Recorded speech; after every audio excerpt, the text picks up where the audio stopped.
Namaste. Welcome, beautiful souls. Welcome back to my journey through the Tarot de Marseille majors. And today's discussion is going to be about the Devil card.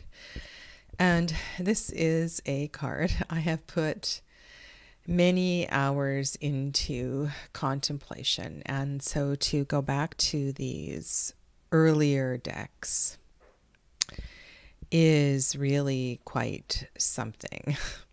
I have acquired a couple of new books, which I should have had on the table. So I've done some really interesting reading leading up to today's conversation. And so I invite you to join in the chat. And if you are watching the replay, I always look forward to your comments. So please do indeed leave a comment below. And welcome to Arya. Namaste. So let's get the cards bigger on the screen. We are looking at 17th century decks on the table right now, and they are left to right the Fine della Torre and the Noble, and this is the Jacques Viavi. There's a lot of what would be the word? There's a lot of reflections on this card because it was not in the illuminated decks. Whether the card existed and was lost, or existed and was hidden, or existed and was used for other purposes and therefore not included in the tarot deck, I don't know if we will ever truly know the answer to that question. But one of the most important things for me has been contemplating the energy of this card in terms of a different time, as well as a number of really great conversations about where the devil and Satan, these different persona were not all lumped together in one character, in one mythology. There were different portraits. And so what I'm sensing is that in this card, we have an amalgamation of a variety of different portrayals of darkness. And that would include feminine mythologies as well as masculine mythological beings and creatures. This is really rich and complex, and the notion that this has anything to do with God feels very much removed in the conversation of these older decks. And in the newer decks where we compare the let's say the angels of the devil and the Lovers card, and comparing dark and light and day and night and this sort of thing, and whether we do it with the Hierophant card or the Lovers card, or there's a few different ways we can compare and contrast this card. It's the piece that I was sitting with was that this is not a reflection of the devil. Yeah, and I did reread, hi Dee, welcome. I did reread, I've had very little time recently, took it, Le Diable, Family Issues of Preoccupation. Well, I'm sure you will come back with some masterful comment later on. Yeah, so we have, I think there's a lot of bits and pieces to look at here. And this being a personification of evil is quite different than saying this is a reflection of God. And I think or an opposite reflection, or created in the, I don't know where I want to go with this, but I'm really picking up on, I want to stay with a more authentic feeling and expression of this card. And I'm really curious about perhaps in the illuminated decks, the earlier versions of the tarot, that this card was actually there and it was put to the side. It was removed. It somehow was taken out, and people chose not to have it as part of the game of tarot. And so if it was taken out, then did it serve another purpose? And I think that's such an interesting postulation. So, yeah. So these cards are from roughly the same time period. We don't have an exact date for the Fine della Torre, but we can say around the same time. And you can see the resemblance between the devil in the unnamed devil in Fine della Torre and the Jacques Vieille. Another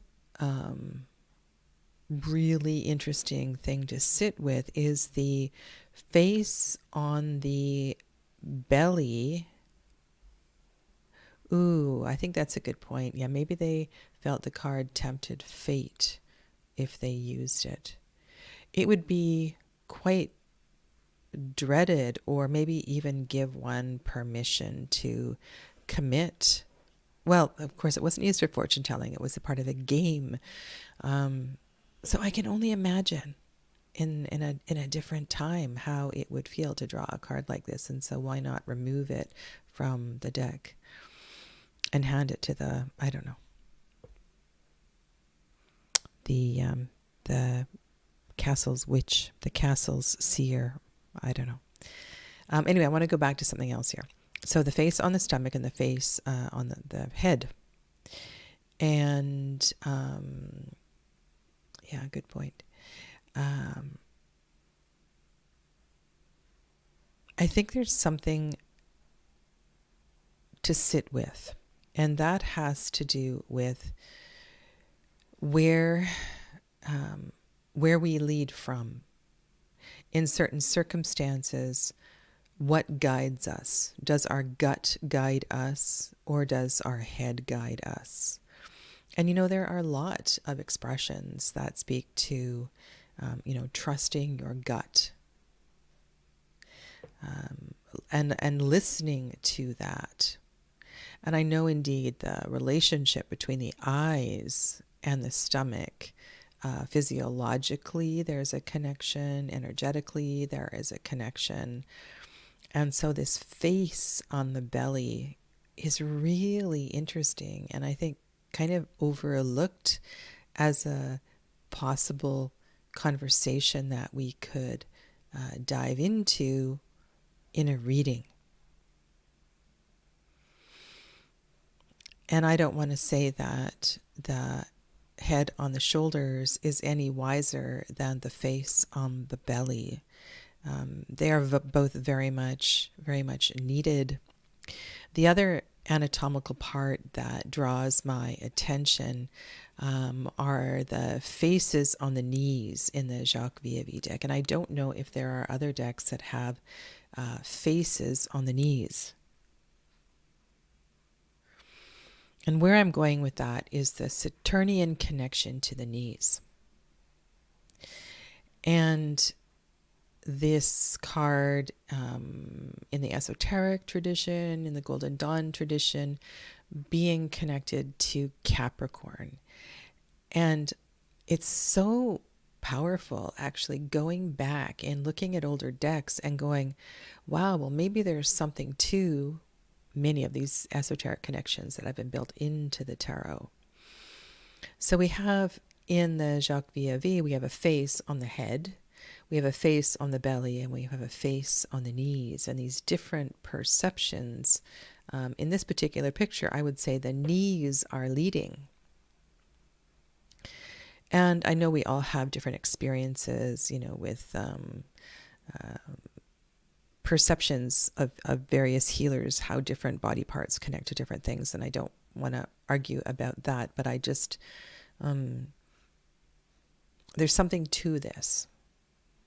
There's something very much here about the web of connections and the web of perceptions, and maybe the Devil card is connected to more of a sensorial experience, a body experience, than the higher frequency that would be possible through the head. I don't know. I'm just riffing here. Random thoughts. Yeah. And in the earlier versions of this deck, of course, we don't have the minions or the imps that are pictured there. The devil is a character unto themselves. And again, it's not named. It's not named. Another piece that I want to do with all of these cards, and I will do it very briefly today. Perhaps the devil is contesting all-seeing ability with his own eyes everywhere. Yeah. And how about looking at it and maybe this is way too contemporary, but if we see at a cellular level through all of our perceptions, we're going to see more clearly. And then, what happens with the devil is you feel like the devil is seeing through his penis as we go on, or seeing through, because it's not just a masculine perception, seeing through their sex organs as we get a little further down the road with this card. And that really taps into the sensorial experience of this card, right? The earthly human experience.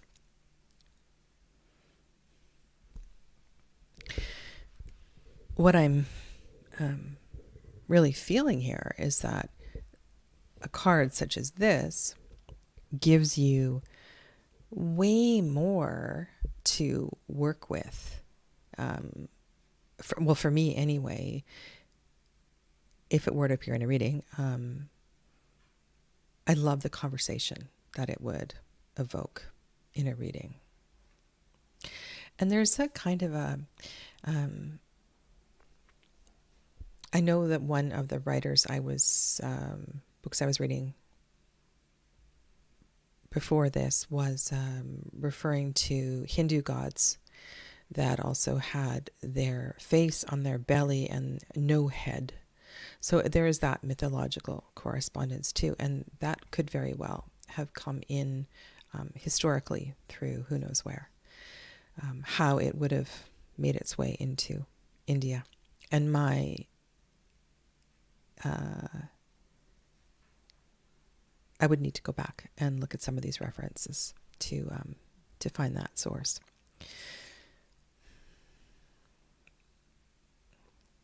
Where I was going to go was the devil feels, looks almost to me in this particular picture like a drag queen.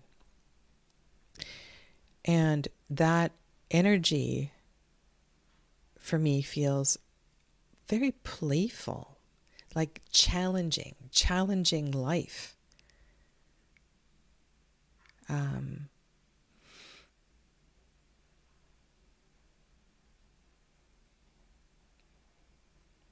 And maybe this is a card about daring to go against the norms. And what is evil, what is the devil, is when we don't follow tradition.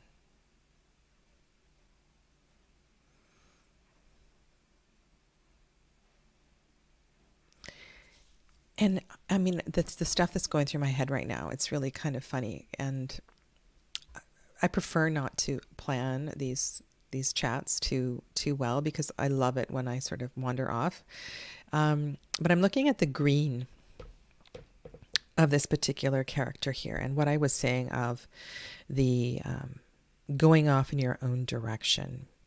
It may be misguided, but also that is perspective. That is very subjective. And I'm thinking of Dr. Seuss's character, the Grinch. Similar costume. Belly, had a belly that protruded, and a kind of a devil-may-care attitude. They were secluded for the way that they looked. The Grinch was secluded, may have done that by choice. And I've never, until this very second, thought of the Grinch as the devil. Hey, warrior girl Casey, welcome. So that's really, really interesting. And that also weaves in that historical monster connection to deformed babies, conjoined twins, that sort of being connected to evil, being connected to a lesson, a harsh lesson from God. And those children dying at a very young age, either because of their physiology or because they were not cared for. So their life would end early.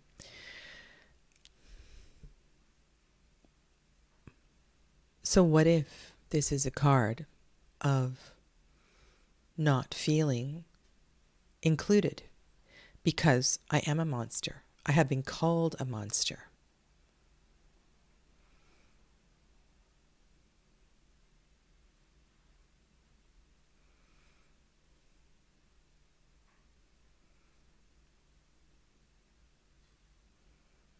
And I'm just pausing here because I have never thought about this before.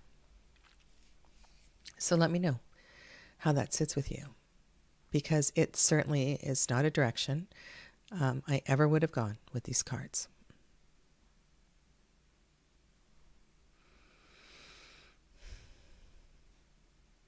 And what does that mean? You know, that's that part of ourselves we wish we could hide away. I know of extremely beautiful people who have gone through their whole life just caked in makeup because of a humongous birthmark on a face, or actually secluding themselves from public, or choosing a job where they weren't in the public eye because of a visible physical deviation, according to our culture. So definitely food for thought. So one thing I wanted to look at was another conversation. Again, this is a Jacques VAV deck. And because this is a 5 and this is a 5, many of the tarologists talk about the correspondence between these two cards. And in this earlier deck, we don't see it because we don't have the acolytes here. Maybe we see the acolytes on the knees, and that's another thing. That's another possibility. So I will look at that in some of the cards. And in the Noble, of course, you do most definitely see that possibility of having a conversation between the 5th Arcanum and the 15th Arcanum. And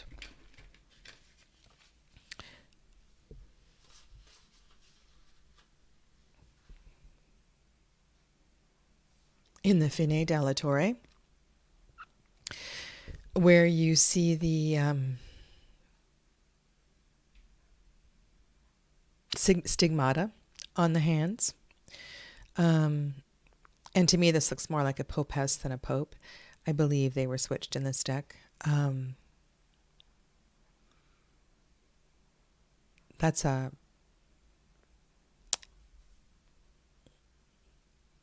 yeah.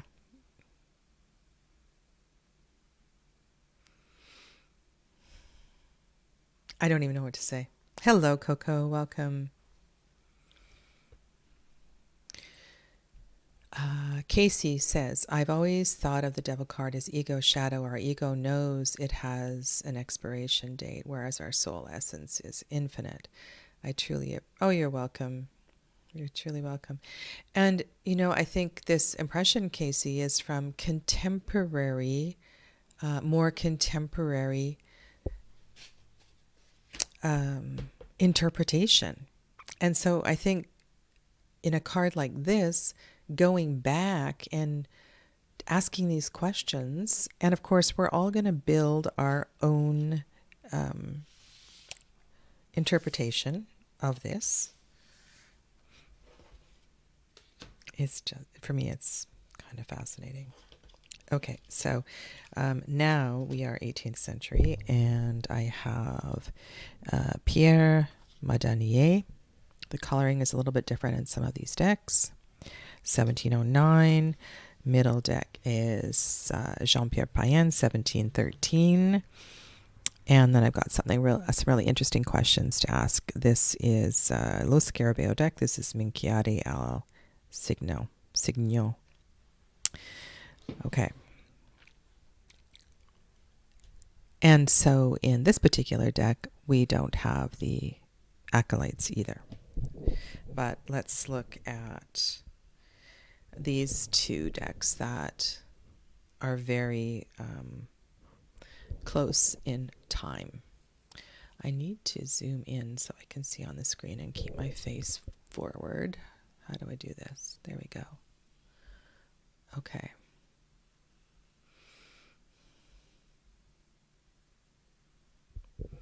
Now, who was it? I think it was David who said, who contemplated the reversal and the fact that we were in the Tarot de Marseille actually looking at the, or we could imagine looking at the back of the devil, that what we were seeing on the front was all deception, masks, and so forth. And that the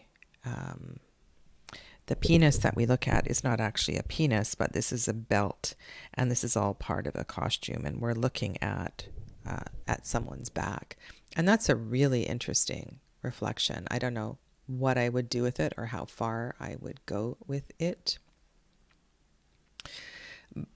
And at the same time, it actually looks like this is part of a costume. And so another one of his questions is, what parts of these features are intrinsic, and which parts of these features are intrinsic, and which ones are an appendage or a costume? And that just takes this whole thing to another sort of level. And I think maybe very well be connected to my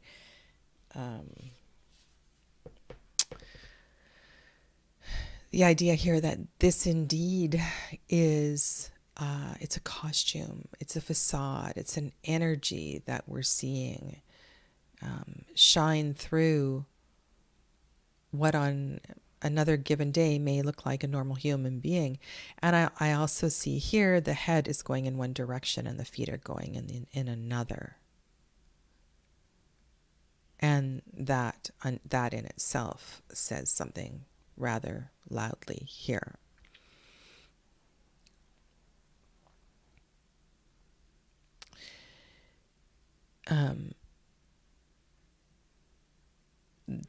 If we're looking to biblical references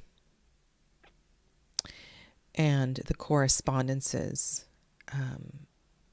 of the devil as being a fallen angel rather than a personification of evil, and those being two different things,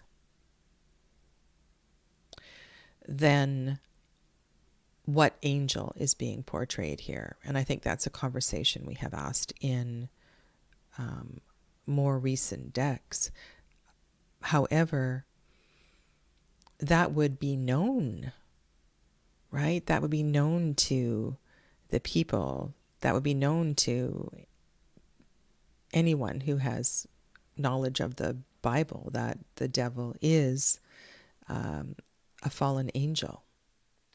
And so why does a fallen angel lose the feathers and acquire the bat wings? And I'm no biblical, I can't quote the Bible, hardly. But that might be a direction that you want to go, especially if you have more knowledge of that. And I know that's something that Marie White does bring up in the Marielle Tarot as well, too. And there's important conversations about the archangels in her deck.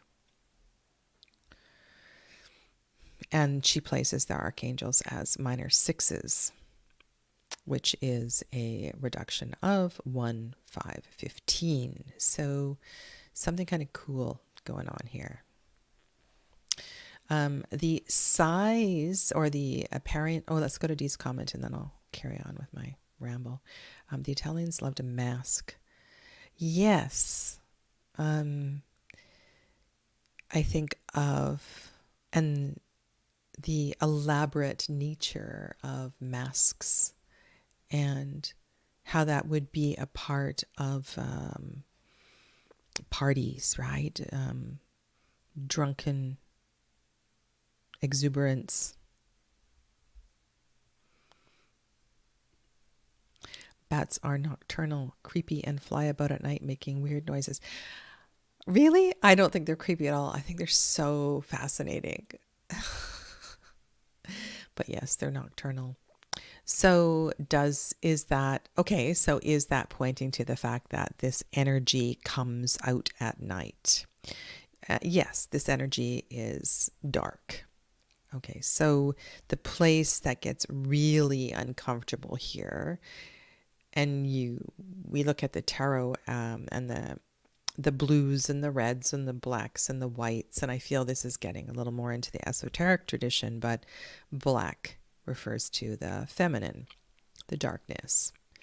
And so it's very interesting that this character is usually portrayed with both male and female anatomy. Exactly, immorality hidden by a costume. And we've seen that done so well in theater and movies and things like that. I don't have an answer to this question, so not rhetorical. What do you make of the anvil? So the stand that the devil is on has been described as an anvil. And I'm not sure where I would go with that. So that is an open-ended question for you to respond to or respond to in the chat.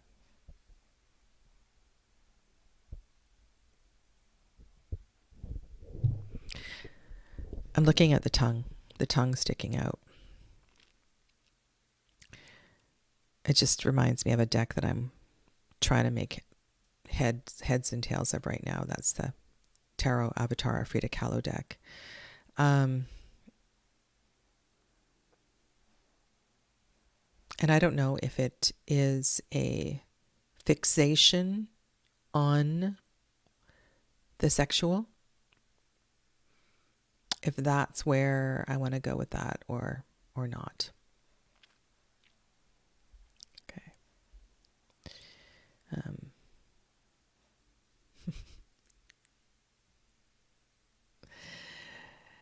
Not an anvil, maybe an exotic mushroom. Okay, that's funny. That's really funny. Okay, I want to show you something. I need to put these in the right in front of the right decks. Okay, that's Madanier, Pian. Okay, so here we go. This is the Minchiati. I'll show you I'll show you my box. I quite got this deck by accident. And I think I actually got this deck because I wanted to compare and contrast the Fine Dalatore with this deck, both being out of Bologna. I have yet to do that. So the Devil has snakes. I can zoom in here a little bit. It's a little bit smaller deck. Snakes tied around the belly.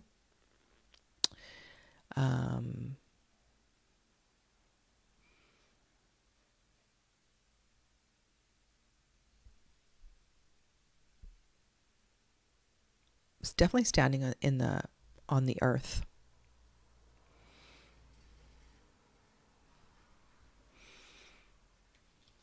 Okay, I was looking at this. So this is 14. This is 15. And what date is LOS deck? This one?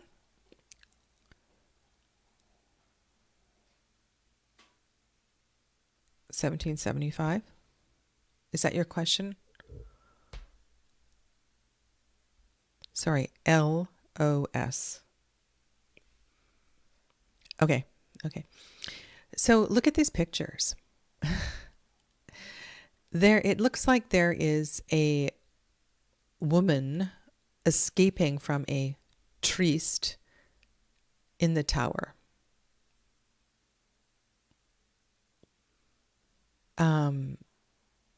That the number 15 is the tower.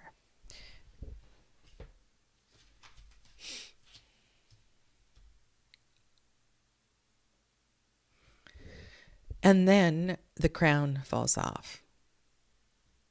I just think this is really interesting, 14, 15, and 16 here. So I believe this is the first of the virtue cards in this deck. So there are 4 virtues in this deck, and this is the first of the virtues.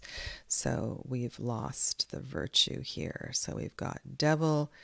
The tower is about losing virtue, and then here's the first question about virtue. Kind of cool, hey? And I want to come back to that. And somehow, I don't know, take some time. There's so many things to study in the tarot. It's crazy.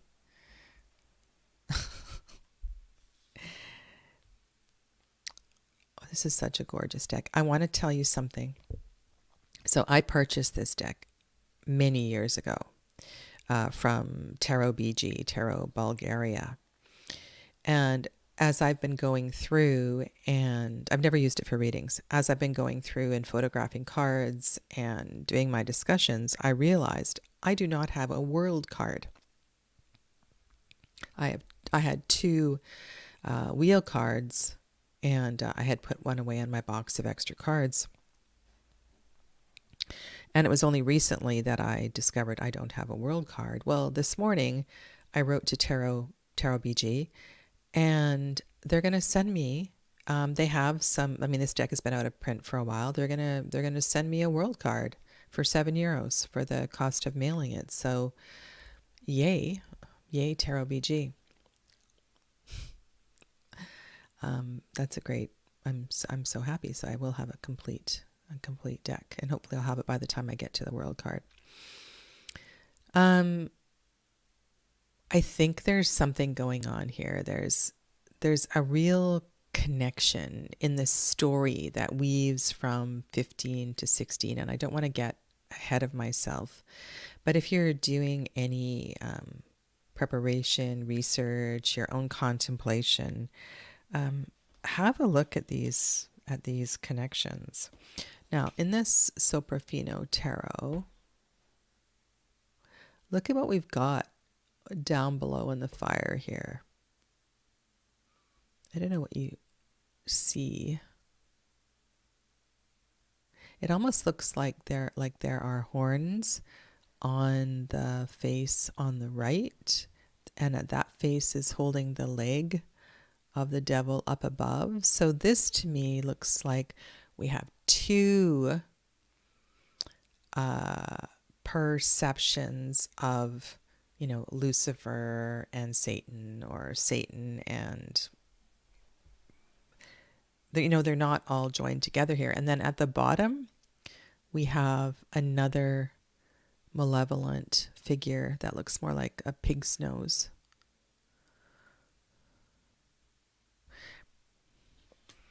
And so, again, doesn't appear to be a connection, an obvious connection between these cards, unless you are reading that this figure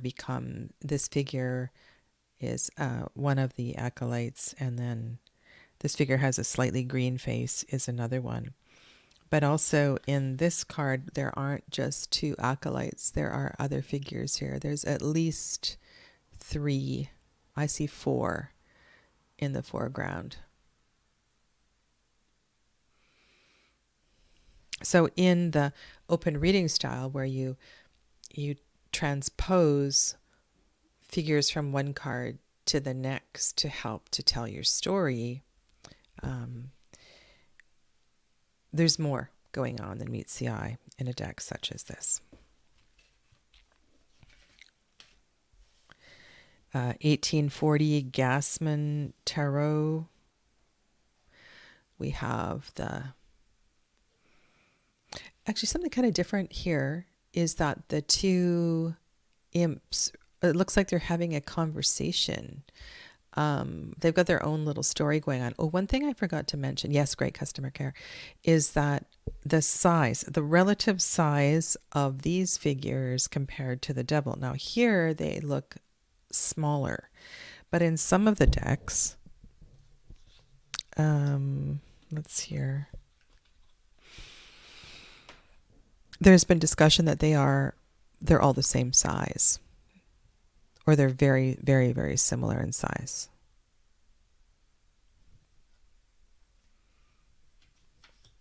Okay. Good point. Clerics also hide behind costumes.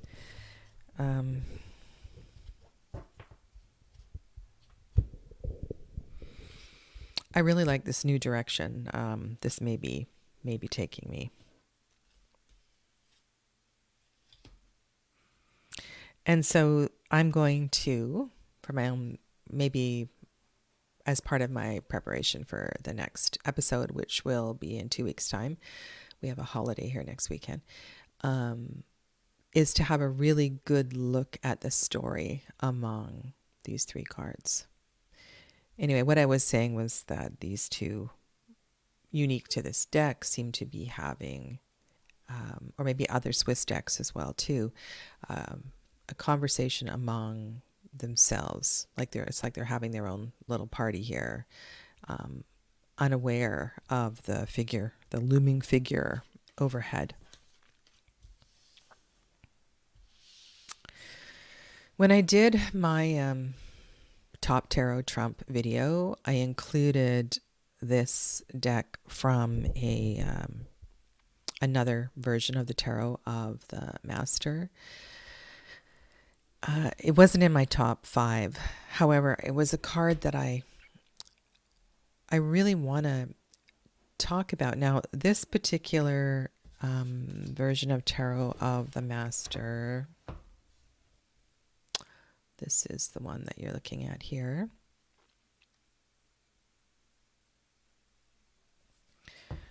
The Vachetti deck, and this one is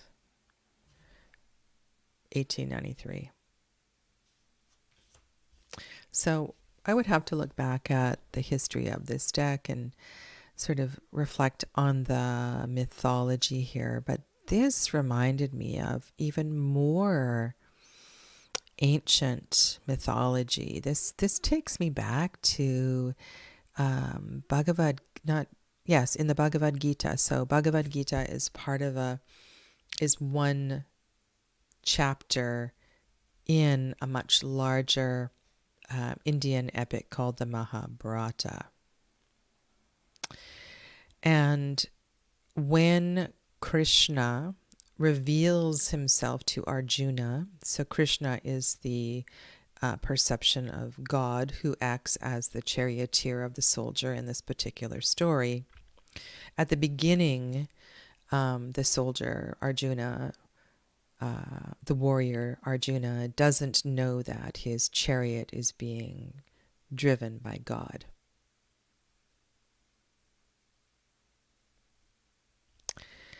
And it's through the questioning and the conversation between these two that he realizes that he is speaking to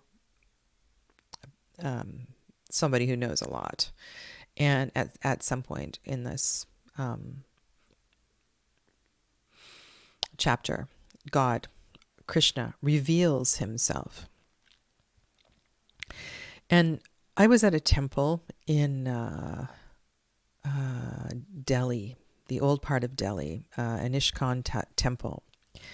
And this part of the Bhagavad Gita has always fascinated me because it's been shared in lots of stories.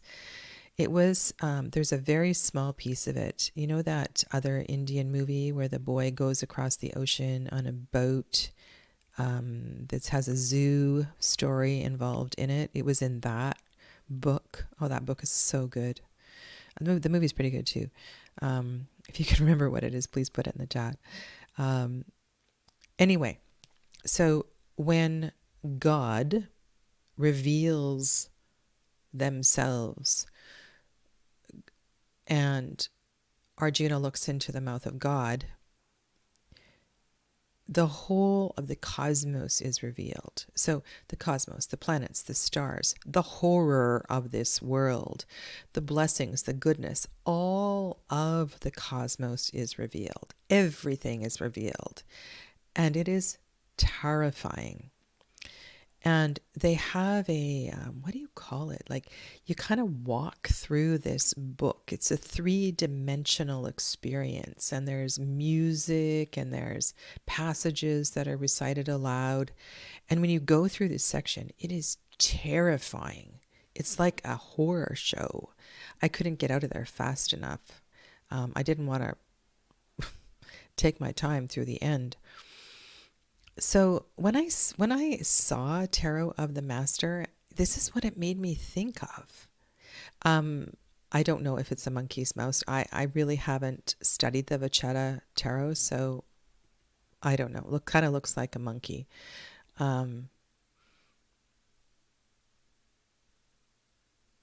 this idea that God is everything. God is the horror. God is the devil. God is the blessings and the peace and the beauty of life. And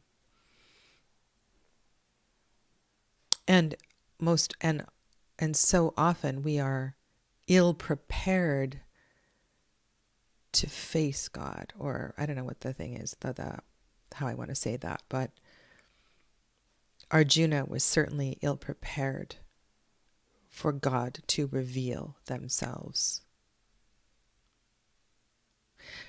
And so this card makes me think of that.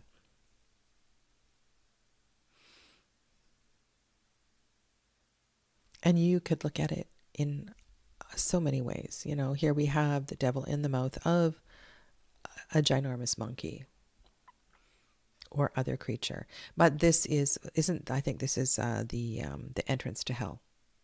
That's how it's often described.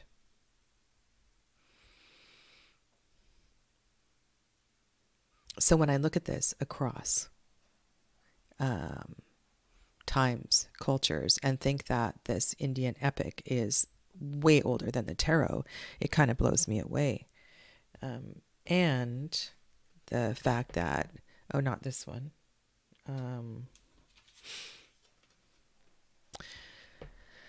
In many of these tarots, we see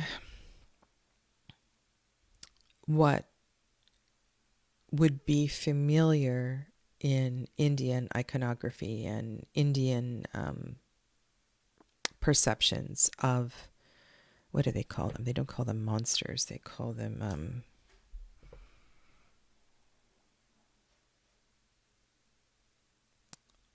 anyway, whatever the opposite of the gods are. And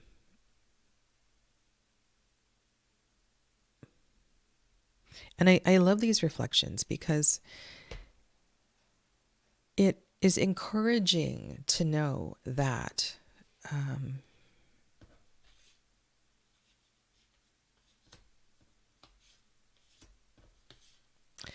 it is encouraging to know that it's possible that the creators of these cards had plenty of information from other places. And I don't know, just really appeals to me. Sorry for that long diversion. I am going to do a side-by-side of the two versions of this deck that I have. And I saw this particular version on Masha's channel, and it was so much prettier. But I think it's worthwhile doing a walkthrough of these two and just sharing. Demons, that's the word I was looking for. Thank you. Oh my goodness, sometimes my brain doesn't put everything together. All right. I think that's enough for today. Historically, the perception of this card might carry, historically, the perception of this card was quite different. Is there something from a more historical perception of this card? And this one, of course, is so very different, but maybe from something like the Jacques Villevie, or the earlier Tarot de Marseille.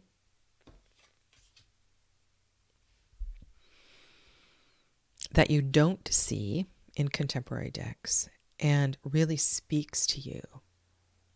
My journey this year is one of finding the lost pieces of the tarot, and I really want to be able to weave those through and let that knowledge expand the mandala of tarot that it is. Yeah. So I look forward to your comments and questions later on. And I want to wish you a lovely rest of your day. And yeah, I hope this discussion brings some contemplation. Thank you, Dee. Thank you, Aria. And Casey, if you're still there, thanks for chiming in today. And Coco. All right, bye for now.